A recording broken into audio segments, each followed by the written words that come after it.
ખાસ તો આજે કોંગ્રેસનું ડેલિગેશન આરએમસીના કમિશનરે રજૂઆત કરી, કઈ પ્રકારની રજૂઆત? આજે અમે રજૂઆત કરી છે, એમાં આ દેશના હરેક નાગરિકની જવાબદારી સરકારની હોય છે અને જ્યાં સુધી એને આપણે મકાન ના આપી શકીએ અને એટલી આપણી સગવડતા ન હોય ત્યાં સુધી કમસે કમ એ 15, 20 કે 25 વારની જગ્યામાં રહેતા હોય, જ્યાં દાયકાઓથી રહેતા હોય, એના ઉપર અન્ય લોકોને લાભ કરવા માટે એના ઉપર ટીપી સ્કીમની જમીનની કપાત ન્યા મૂકી દો અને પછી કહો કે આ ટીપીમાં આવે છે, એવું વ્યક્તિગત કોકને ફાયદો કરાવવા માટે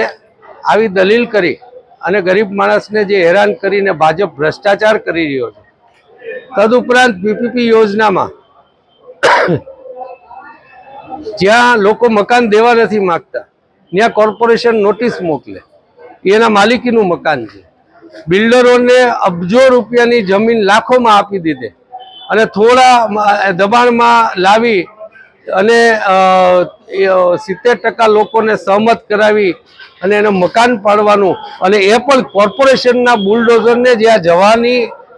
કાયદામાં જોગવાઈ જ નથી, પોલીસે જવાની જોગવાઈ જ નથી, એ જઈ અને આવું કામ ભાજપના ભ્રષ્ટાચાર માટે જ્યારે તંત્ર કરી રહ્યું હોય ત્યારે એક આઈપીએસ અને આઈએએસ ઓફિસર પાસેથી અમે કમસે કમ એટલી અપેક્ષા રાખીએ કે એટલા બધા એના ભ્રષ્ટાચારને ટેકો ના આપો કે નાના માણસો એના ભ્રષ્ટાચારના વાંકે દુઃખી થતા હોય છે, ત્યારે કમસે કમ એ દુઃખી ન થાય એટલું આપ ધ્યાન રાખો, એવું અમે આજે કમિશનરને કીધું છે અને કલેક્ટરને પણ કહેવા જવાના છે.